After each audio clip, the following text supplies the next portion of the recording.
Salut à tous, c'est Elias, j'espère que vous allez bien. On se retrouve pour une nouvelle vidéo, le débrief de l'UFC 305 et en particulier le combat principal qui a opposé Israël Adesanya à Dricus du Plessis. Le combat vient de se terminer il y a quelques instants et donc Dricus du Plessis s'est imposé via soumission par étranglement arrière dans la 4e reprise. Je dois vous dire que mon pronostic était le bon. J'avais pronostiqué une victoire par soumission de Dricus du Plessis. Je pense même que j'avais dit dans la vidéo analyse et pronostic avec Mofsar, que je voyais un étranglement arrière de la part de Dricus du Plessis, mais dans la 3e reprise. J'étais presque. Finalement, le Sud-Africain conserve donc sa ceinture de champion des poids moyens. C'était la première défense de ceinture de sa carrière. Et surtout, l'information principale, c'est que Israël Adesanya s'incline pour la première fois de sa carrière via soumission. Si je me mets dans la peau d'Israël Adesanya et des fans d'Izzy, je trouve que c'est une défaite qui est assez frustrante. C'est vrai que c'était un combat très compétitif. C'était pas un combat de très haut niveau, on va pas se mentir, parce que les deux hommes étaient déjà cuits physiquement dans le 3e round. Je me demande à quoi c'est dû. Est-ce que c'est au fait qu'en Australie, on sait que les combattants n'ont pas droit à autant de temps que par exemple aux États-Unis pour se réhydrater après leur cutting, mais c'est clair que physiquement, que ce soit Israël Adesanya ou Dricus du Plessis, ils étaient vraiment déjà entamés dès la 3e reprise. À la fin du 3e round, j'avais vraiment l'impression qu'Adesanya et Dricus du Plessis étaient cuits. Pourtant, c'était pas un combat extrêmement rythmé, c'était un combat rythmé, mais on a déjà vu des combats bien plus rythmés. Il y a eu des phases de, Adesanya a défendu, je pense, 2 ou 3 tentatives d'amener au sol. Il y a eu une séquence en cage control. On sait que ça, c'est quand même énergivore, c'est sûr et certain. Il y a une débauche d'énergie. Adesanya s'est relevé sur les quelques tentatives d'amener au sol de Dricus du Plessis. Mais encore une fois, je trouve qu'on a déjà assisté à des combats beaucoup plus exténuants physiquement, beaucoup plus rythmés. Donc je me demande à quoi est-ce que c'est dû. On peut expliquer ça du côté d'Adesanya par le fait que il a décidé de faire une pause après sa défaite en septembre 2023 contre Sean Strickland et que Adesanya, c'est un combattant hyperactif, c'est quelqu'un qui a l'habitude de combattre 2 à 3 fois par an minimum et c'est juste incroyable de voir un champion, lorsqu'il était champion, combattre autant. Donc peut-être qu'il a souffert quand même un petit peu de ring rust malgré le fait que on s'était dit qu'il a tellement l'habitude de combattre et que finalement 1 an c'est rien du tout pour un combattant de sa trempe. Peut-être que ça a pu jouer. En ce qui concerne Dricus du Plessis, c'est vrai que lui, on a l'habitude de le voir se fatiguer pendant certains de ses combats, mais à la différence, c'est que vraiment, il a un mental d'acier. Dricus du Plessis, il plie, mais il ne rompt jamais. Je vais aller regarder un petit peu ses statistiques, mais c'est juste exceptionnel là ce que nous fait Dricus du Plessis. Il est invaincu depuis 2018. Alors il en est à 1, 2, 3, 4... 5, 6, 7, 8, 9, 10, c'est sa 10e victoire consécutive ce soir. Je pense, si je ne dis pas de bêtises, que c'est sa 8e victoire consécutive à l'UFC et c'est quasiment un record dans la catégorie des poids moyens. Il me semble avoir lu que Israël Adesanya en était à 12 victoires consécutives dans la catégorie des poids moyens et peut-être qu'il pourrait battre le record d'Anderson Silva. Il est encore un petit peu loin. Il me semble qu'Anderson Silva culmine à 13 ou 14 victoires consécutives chez les poids moyens. Mais en tout cas, ce que nous fait Dricus du Plessis, c'est juste incroyable. Il est invaincu à l'UFC. Là, il a battu quand même des beaux noms dans la catégorie. Darren Till, Derek Brunson, Robert Whittaker surtout, Sean Strickland pour devenir champion des poids moyens. Et donc, il conserve son titre contre Israël Adesanya, qui est l'un des plus grands champions de la catégorie, si ce n'est le plus grand champion devant justement Anderson Silva. Je vous disais tout à l'heure que c'est un combat qui est frustrant pour Israël Adesanya et pour les fans du Stylebender parce que il a quand même réalisé des belles choses en striking, ce qui est tout sauf étonnant. Ses coups au corps ont fait pas mal de dégâts à Dricus du Plessis. Ses leg kicks aussi ont abîmé la jambe d'appui de Dricus du Plessis. Énormément de feintes comme à son habitude. Il a commencé le combat en se montrant agressif, en mettant la pression à Dricus du Plessis. Alors qu'en tant que champion Adesanya, on l'a rarement vu mettre la pression. Donc il y a des choses qui quand même se sont... Il y a des choses encourageantes dans la prestation d'Israël Adesanya. Après, je ne saurais pas vous dire comment je score les 3 premiers rounds avant le finish dans la 4e reprise. Parce que Dricus du Plessis et Adesanya ont eu des situations où ils se sont mis en avant. Dricus du Plessis a quand même réussi à amener Adesanya au sol, à le contrôler au sol. Il a tenté des soumissions. Mais Adesanya ensuite, donc je pense qu'avant le finish où il se fait amener au sol, il s'est fait amener au sol qu'à une seule reprise Israël Adesanya, où il se fait contrôler au sol et où Dricus du Plessis tente de prendre son dos et tente de l'étrangler. Mais sinon, il a quand même défendu une bonne partie des tentatives d'amener au sol du Sud-Africain, et c'est ce qui a fatigué mentalement Dricus du Plessis. À un moment donné, il tente l'amener au sol, il shoot dans les jambes d'Adesanya. Adesanya sprawl ou l'esquive, je ne sais plus comment Adesanya s'y est pris pour stopper cette tentative d'amener au sol. Et ensuite, Dricus du Plessis, il est resté allongé sur son dos parce qu'il avait besoin de récupérer. Il avait besoin de récupérer parce que c'est une sacrée débauche d'énergie. Et comme je vous l'ai expliqué, il a montré des signes de fatigue assez inquiétants durant ce combat. Ce qui m'a surpris aussi, c'est qu'on sait qu'Israël Adesanya est un excellent contreur, peut-être le meilleur contreur de l'histoire de l'UFC. Vous vous souvenez ce qu'il a fait à Alex Pereira lors de leur deuxième combat en MMA? Il est très dangereux en contre. Pourtant, Dricus du Plessis, il souffrait d'un déficit en termes d'allonge. Il devait exploser pour casser la distance et connecter Israël Adesanya. Mais Adesanya n'a jamais ou presque jamais réussi à le contrer. Moi, quand j'ai vu Dricus du Plessis foncer tête baissée vers Israël Adesanya, je me suis dit qu'Adesanya allait certainement à un moment donné ou à un autre le connecter et le contrer. Ça n'est quasiment jamais arrivé. C'est vrai qu'en termes de striking, et ça non plus, c'est pas une surprise, on a pu s'apercevoir que Adesanya était à des années-lumière de Dricus du Plessis. Mais encore une fois, Dricus est tellement fort mentalement, il plie mais il ne rompt pas, il mord sur sa chic, mais il continue d'avancer vers vous. Et au final, mentalement, ça a payé. Et à un moment donné, il contre le style bender, je pense avec un crochet. Israël Adesanya essaie de prendre la fuite, lui donne son dos, et là évidemment que du Plessis il a sauté sur l'occasion pour bondir sur le dos d'Adesanya, l'amener au sol et lui infliger un étranglement arrière. On a vu que le Nigérian d'origine a été contraint de taper le plus rapidement possible pour éviter soit de se faire endormir, soit de prendre trop de dégâts. Mais en tout cas, si j'étais un fan d'Israël Adesanya, je commencerais à franchement m'inquiéter énormément. Parce que l'ancien champion des poids moyens aujourd'hui, il a 35 ans. Il n'avait plus combattu depuis quasiment un an après sa défaite contre Sean Strickland. Il s'est fait quand même contrer à quelques reprises par Dricus du Plessis. Je trouve que même debout, il n'est plus aussi souverain qu'auparavant. Avant, il était intouchable. Il y avait très peu de chances de connecter, de toucher Israël Adesanya debout. Là, ça fait 2 combats consécutifs qui se ramassent. Est-ce qu'il a pris un knockdown debout contre Dricus du Plessis? Non, mais la phase où il se fait sonner par Dricus du Plessis, il me semble, je vais quand même regarder l'image qui mène à l'étranglement arrière, mais il me semble que c'est un crochet de Dricus qui le contraint à lui donner son dos. Attendez, je revois l'image, ouais c'est ça, en fait c'est une multitude de crochets du droit de Dricus du Plessis, et on sent qu'Israël Adesanya n'apprécie pas du tout. Il est contraint de prendre la fuite et donc il donne le dos au Sud-Africain qui ensuite en profite pour l'amener au sol et le soumettre.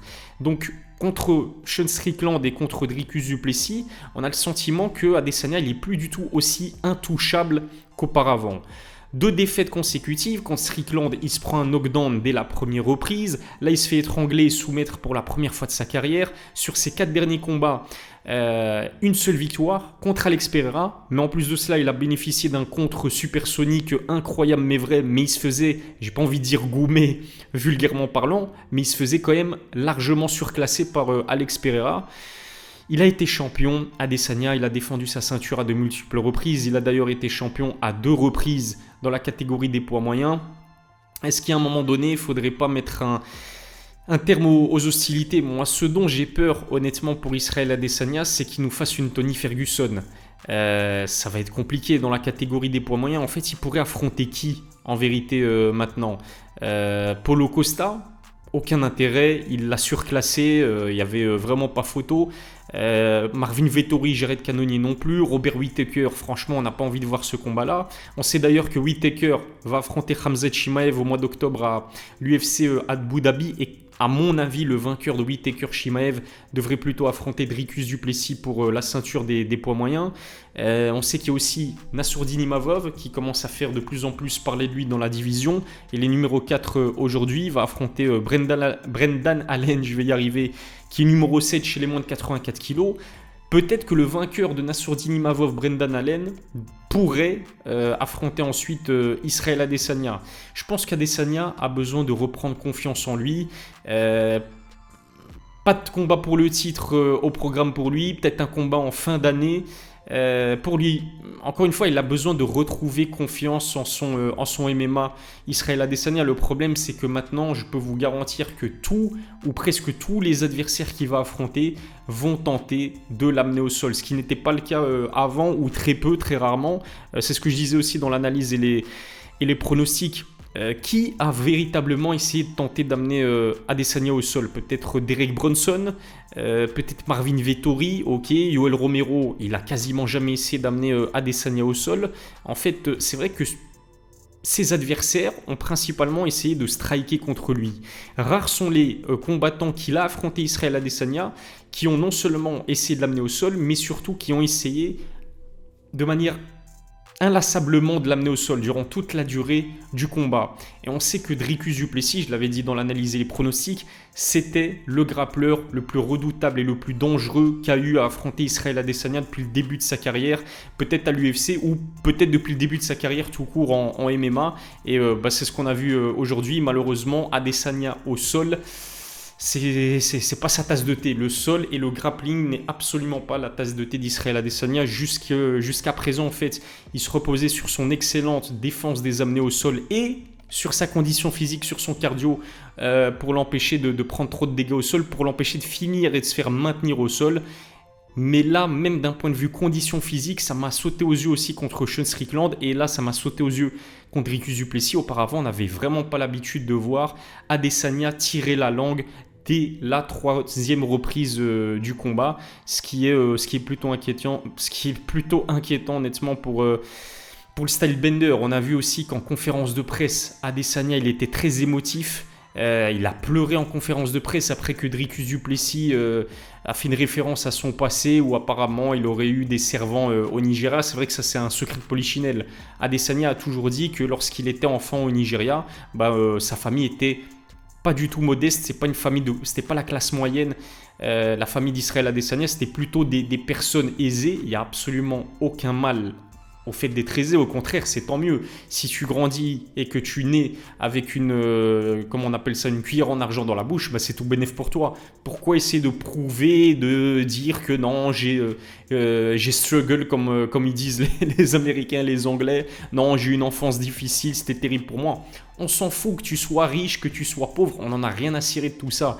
T'es un excellent combattant, ça suffit. Il n'y a pas besoin de prouver. Pourquoi prouver? Enfin bref, je m'égare un petit peu, mais Dricus du Plessis, en faisant référence au fait qu'Adesanya avait des servants, pouvait bénéficier de servants lorsqu'il était enfant, on a senti que ça n'a pas plu du tout au style bender. Et ensuite, il s'est mis à pleurer en expliquant qu'il se battait pour sa famille. Moi, je ne vais pas vous mentir, hein. Je pense que les personnes qui sont sur Twitter le savent. Mais en termes de personnalité, humainement parlant, je suis ni fan de Dricus du Plessis parce qu'il a voulu lui aussi prouver qu'il était le seul vrai champion africain qui est né en Afrique du Sud, qui a grandi sur le continent, qui s'entraîne encore sur le continent champion. Mais qu'est-ce qu'on en a à cirer? Tant mieux pour toi. Mais pourquoi essayer de dévaluer le travail énorme et gigantesque qu'a fait Francis Ngannou, qu'a fait Kamaru Usman et qu'a fait Israël Adesanya avant toi? Le fait qu'eux aient été champions avant toi, ça enlève en rien au fait que oui, tu as grandi en Afrique et tu t'entraînes sur le continent africain. Donc déjà ça, j'ai pas apprécié du tout de la part de Dricus du Plessis. Mais du côté d'Israël Adesanya non plus, je trouve que je sais pas, il retourne sa veste. Adesanya, il veut trop faire le prouveur, il veut trop faire l'acteur et ça me dérange. Dans son trash talk, il est gênant. Dans son comportement, il est gênant. Je vais pas revenir avec sa fameuse histoire avec son chien. Et puis d'un point de vue sportif aussi, je vais pas vous mentir, j'étais fan d'Israël Adesanya en tant que challenger. Il était archi divertissant en tant que challenger. Mais en tant que champion, les combats contre Marvin Vettori, les combats contre Jared Cannonier, le combat contre Yoel Romero, certainement l'un des pires combats pour le titre de l'histoire de l'UFC. Donc j'avais énormément de mal aussi à supporter Israël Adesanya. Pour tout vous dire, j'étais vraiment spectateur neutre durant ce combat-là. Mais pour l'image aussi d'Israël Adesanya, pour l'immense champion qu'il a été, le fait de pleurer comme ça en conférence de presse après du trash talk, au final, et finir par se faire étrangler par Dricus du Plessis, en fait, je pense qu'il a énormément perdu de son aura. Il y a un moment donné, en fait, Adesanya il roulait tellement sur la concurrence qu'on avait l'impression qu'il était quasiment invincible dans la catégorie des poids moyens. On sait que Jan Blachowicz l'a battu chez les lourds légers, mais chez les poids moyens, il y a un moment donné, on se disait qu'il allait vraiment finir son run invaincu à l'UFC. Mais malheureusement, ce n'est pas le cas. Pereira l'a surclassé en striking au premier combat, a fini par l'emporter par finish. Dans le deuxième combat, Pereira était à 2 doigts du finish, mais Adesanya a réussi à le contrer et à le mettre KO. Strickland lui inflige un knockdown dès le premier round. Au final, il s'impose à la décision unanime et là, il se fait étrangler. Franchement, j'ai vraiment peur encore une fois d'un run à la Tony Ferguson et je me demande vraiment qui pourra affronter à son prochain combat. Pour moi, il y a des chances que le vainqueur de Nassourdine Imavov, Brendan Allen, soit le prochain adversaire d'Easy, puisque vous le savez, Robert Whittaker va affronter Khamzat Chimaev et je suis quasiment sûr, ou presque, que le vainqueur va affronter ensuite Dricus du Plessis pour la ceinture de champion des poids moyens, à moins que l'UFC ne décide plutôt d'offrir un rematch à Sean Strickland. Dricus du Plessis, en tout cas, encore une fois, il est sous-coté ce combattant-là. C'est pas le plus technique qui soit, c'est pas le plus beau, c'est pas le plus esthétique à voir combattre, mais force est de constater qu'il est sur un run juste incroyable. Imaginez qu'il arrive à défendre sa ceinture une nouvelle fois contre quelqu'un comme Robert Whittaker, qu'il a déjà battu, ou qu'il arrive... Pour moi, franchement, c'est un problème pour Khamzat Chimaev. On sait maintenant que c'est un problème pour Robert Whittaker, ça on a eu l'occasion de s'en apercevoir lorsqu'ils sont affrontés, qu'il l'a battu par finish dès la deuxième reprise. Mais même pour quelqu'un comme Khamzat Chimaev qui n'a pas forcément une condition physique irréprochable, en fait Khamzat Chimaev il donne tout dans le premier round et ensuite dès le deuxième round on sent qu'il se fatigue énormément. Dricus du Plessis il se fatigue mais il continue d'avancer, il continue de combattre, il a un mental vraiment d'acier et là battre Robert Whittaker, un ancien champion, battre Sean Strickland, un ancien champion, et battre Israël Adesanya, certainement le plus grand champion de l'histoire de la catégorie des poids moyens. C'est juste phénoménal. Il a été champion au KSW, il a été champion à l'UFC, il a été champion à l'UFC et pour l'instant il l'est encore. Donc franchement ça va être intéressant de voir jusqu'où peut aller Dricus du Plessis. Abonnez-vous à ma chaîne si ça n'est pas encore fait, activez la cloche pour recevoir les notifications, lâchez un pouce bleu si ça n'est pas encore fait. Je vous remercie de m'avoir suivi, je vous donne rendez-vous très vite pour une nouvelle vidéo. D'ici là, prenez soin de vous.